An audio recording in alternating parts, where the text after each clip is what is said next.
Here's my first life lesson, inspired by the movie titled Divana. Madness, of the particularly nice or romantic kind, is an absolute prerequisite to a happy and successful life. Don't ever treat your little insanities as if they're aberrations that ought to be hidden from the rest of the world. Acknowledge them and use them to define your own way of living, the only life you have. All the most beautiful people in the world, the most creative, the ones who led revolutions, who discovered and invented things, did so because they embraced their own idiosyncrasies. There's no such thing as normal. Normal is just another word for lifeless. My next lesson is the following. If you ever find yourself cheated of all your money and sleeping on a grave, do not fear. A miracle is near, either that or a ghost. But all you have to do is fall asleep. Trust me. In other words, no matter how bad it gets, life is the miracle you are searching for. There is no other one around the corner. Develop the faith in it to let it take its own course. Make all the efforts you can to abide by its beauty, and it will not let you down. Use every resource you have been given, your mental faculties, the ability of your heart to love, and feel for those around you, your health and good fortune, all of the thousands of gifts life has given you to their maximum potential. Honor your life, please. Honor each gift and each moment by not laying it to waste. There is no real measure of success in this world except the ability to make good of life's endowments to you.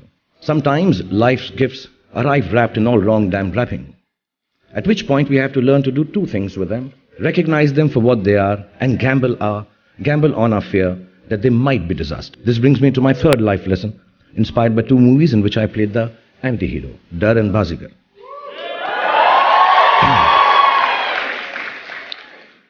Those stories I won't tell you seem to know them. But 20 years ago in the movies, roles were very clearly defined. They provided the security of your stardom in a sense. If you'd been successfully playing an angry young man, you'd pretty much be angry and young for the rest of your life. If you'd been a police inspector in 3 movies, odds were you'd be in the next 33 too. This applied to female actresses also. Wives were wives, seductresses were seductresses, mother-in-laws were mother-in-laws, and so on and so forth. Few actors would have willingly switched from romantic heroes to obsessively violent lovers. I took the leap not because I was particularly brave, but because a very dear director friend of mine sat me down and told me I was extremely ugly. And being ugly necessarily meant, I know.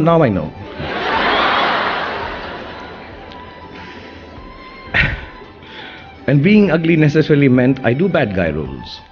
I wasn't a romantic hero type, he said. Actually, he used the words that my face was not chocolatey enough. I started to eat a lot of chocolate, and while waiting for it to take effect, I jumped into bad guy roles. Dar means fear in Hindi, and everyone always tells you at speeches like this that you ought to be brave, so I'm not going to bore you with that idea.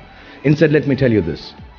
Being brave means being shit scared all the way to the party. I'm sorry if that word is being very scared all the way to the party. But getting there all the same and doing the funky chicken in front of all your teenage kids' friends anyway.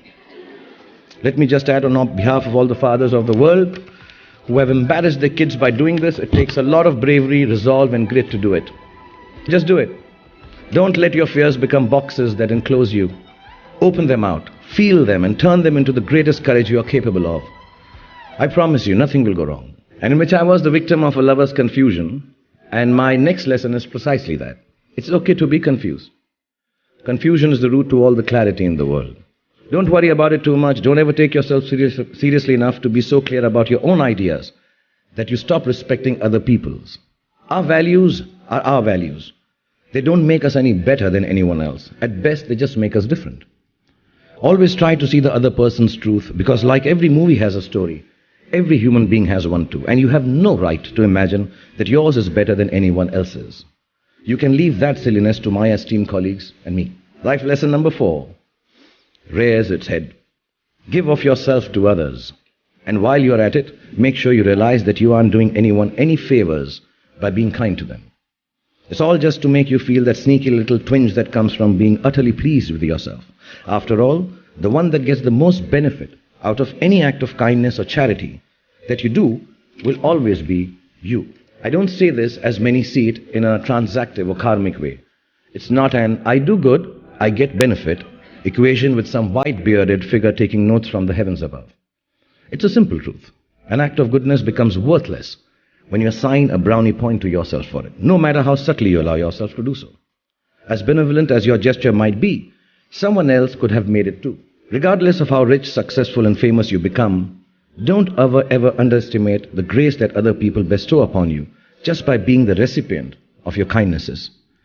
You might be able to buy your friend a rose for his or her birthday, but it's no substitute for a patient hearing of your sulky rants on a bad hair day. Sometimes things just happen. As encapsulated, my fifth lesson is this. When life hits you with all the force of its resplendent rage, the rose isn't going to give you comfort. A friend's grace will. And if you can't find resolution as easily as you would like to, please don't panic.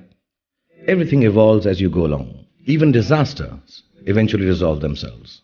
Give life the space to move at its own pace, pushing it ahead only by way of being kind to yourself when you're hurting or in despair. And you will be hurting and despairing a lot in this lifetime. You don't always have to figure things out or find an explanation for the circumstances you are in. It's more prudent to accept that sometimes there just isn't one. And that's lesson number 6 for you. All the names you give yourself or those that others call you are just labels. You're not defined by them, no matter how flattering or uncomplimentary they are.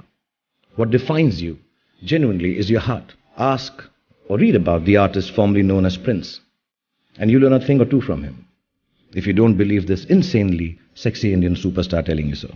But I genuinely say this out of experience, because if I was to go by what I'm called on the social media, I would be an old, desperate, manipulative has-been star who swings both ways, making crap movies. And these are just the good mentions.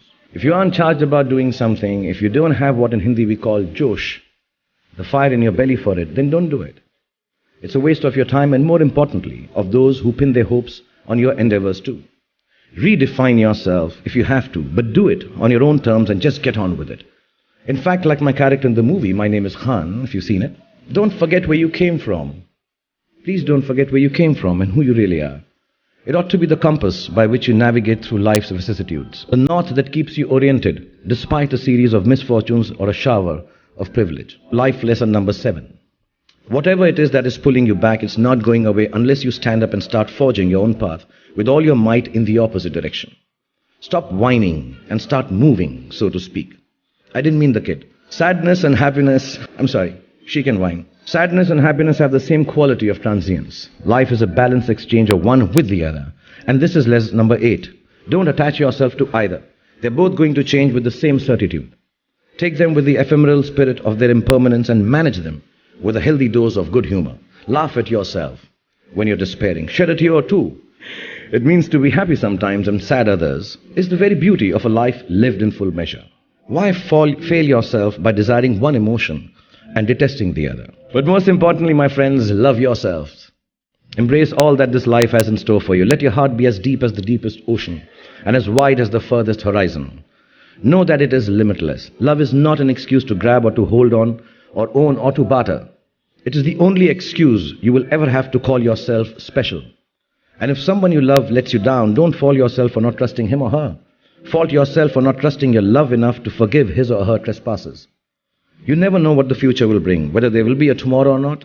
Now is. Study hard, work hard, play harder. Don't be bound by rules. Don't hurt anybody. Never grow up and never ever live somebody else's dream. Remember, however many times you go wrong, no matter how many times you fail, despair, feel like this world is against you, in the words of Bob Marley, at the end, everything's gonna be all right. And in my words, life may be. अंत में सब कुछ ठीक हो जाता है, और अगर ठीक ना हो तो वो अंत नहीं है. पिक्चर अभी बाकी है मेरे पास. All you kids here, please take it as the only truth you need to know. In the end, everything will be all right.